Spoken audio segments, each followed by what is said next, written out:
In a world where it's almost impossible to step outside your front door without being bombarded with images of celebrity antics, how powerful are the media? In general terms, the media is extremely powerful. They not only reflect what society thinks and feels, they also create what society thinks and feels. Research shows that we take our cue for how to behave and our opinions from what we think everybody else does. The media tells us what everybody else does. The media, to a great extent, are giving the public exactly what the public want, what the public need. But where does that need come from? Without the media, would the public think they need all this celebrity coverage? The public needs what the media tells them that they need. I think media coverage to bands is very important. It's essential really, because it doesn't matter what you do, you can be the best band in the world, but if no one's listening to you. The media really tell the people what to think. If you're on the cover of every paper every single day, and my mum's 52, and like if she knows who Amy Winehouse or Pete Doherty is, that's pretty incredible. The media are very powerful. As someone who works in music, you can tell that our sales are very related to how much a celebrity is in the media. So if the media really are so powerful, how does the relationship between the media and celebrities really work? Is there a codependency between the two? Does the one really need the other? There is, of course, a very strong relationship between the media and celebrities, and the media and celebrity are absolutely dependent on one another. Celebrity just simply wouldn't exist without media. Medias and celebrity absolutely feed off each other. Without one, the other would simply die. There's very much a relationship between the media and celebrity behaviour. If you look at someone like Britney Spears or Amy Winehouse more recently, you can see that the more they're in the media, the more their records are selling, and the more their records are selling, the more they're going to be in the media. It's a vicious circle. You need the media to promote your music, but the media needs something to write about. So if you're not there, they've got nothing to write about, but if they're not there, you haven't got anything to push you forward. Well, you've got to do your own thing really, and hopefully that gets noticed, but you've got to court that attention as well. You've got to kind of Even balance. see with the devil really, isn't it, really? So if there is, as it seems, an understood relationship between the two, to what extent can the media really be blamed for the sometimes questionable behaviour of celebrities, and to what extent are they simply doing their job and reporting events? In many respects, you have to think that that celebrity itself is something which has really been brought about through the explosion in mass media.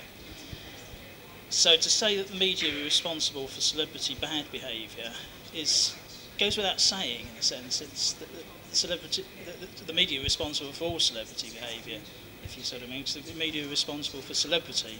To some extent, all the media does is report the facts, but it's never all that they do. The media has to make things interesting.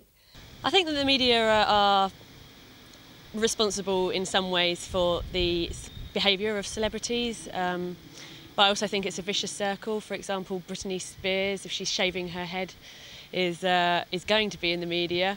We report celebrity downfalls generally quite fairly because they happen quite spectacularly, and usually they're quite exciting to report on. But I don't think that that we create them. I think they're something that they sort of create themselves in a way.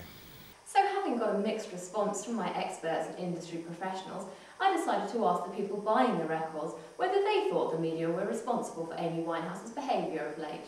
I think it's probably more her rock and roll friends that are influencing her, not the press. I would say that the press are partly for Amy Winehouse's wild behaviour, yeah. The press has probably had a contributing factor towards her behaviour. The interesting thing though is that no matter how much bad publicity stars like Winehouse and Spears receive, their record sales don't seem to suffer. In fact, quite the opposite. With Britney Spears winning 3 VMAs this year and Amy Winehouse winning 5 Grammys, and both producing the most successful albums of their careers in the past 2 years. Britney's had a sales of 191 million records worldwide, making over $1 billion for her record label, so it's very clear that she's not behaving behaving in a way that's detrimental to her music sales. There is a correlation between record sales and media coverage, yes. It's very much, it's positive as well. There is no bad publicity. Generally, it does improve record sales. If you look at someone like Amy Winehouse, who's sold nearly 2 million copies of her album in the UK recently. I think the situation that the likes of Amy Winehouse find themselves in make it very, very difficult to break out of the cycle of bad behaviour. The music industry is very much geared up to encouraging bad behaviour, and the music industry generally, if we think in terms of drug taking, for example, it's almost impossible to get away from it. If you're on the cover of the London paper every day of the week, it's probably going to make your record sell a lot more. I just think we love a tortured soul. I can't imagine many people have gone out and bought Doherty stuff or Amy Winehouse's stuff if they had all that coverage, whether it's good or bad. Yeah, no such thing as bad publicity, that's what they say. So if media coverage is undoubtedly a contributing factor to celebrity bad behaviour, but no amount of bad behaviour or the resulting bad publicity is having any negative effect on record sales, then could it be true that perhaps there really is no such thing as bad publicity anymore? Or do we just live in an age when nothing shocks us? No news is not good news. In terms of pure celebrities, you know, it's all about building their brands in themselves, and they need to build their brands, and they build their brand by getting as much exposure as possible. So is it a case of coverage at any cost for both celebrities and the media?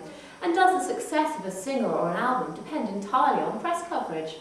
I'm at festival on the Isle of Wight, where it hasn't stopped raining for 3 days, but as 30,000 people turn up to see Amy Winehouse headline, it seems that no amount of bad publicity or bad weather is going to be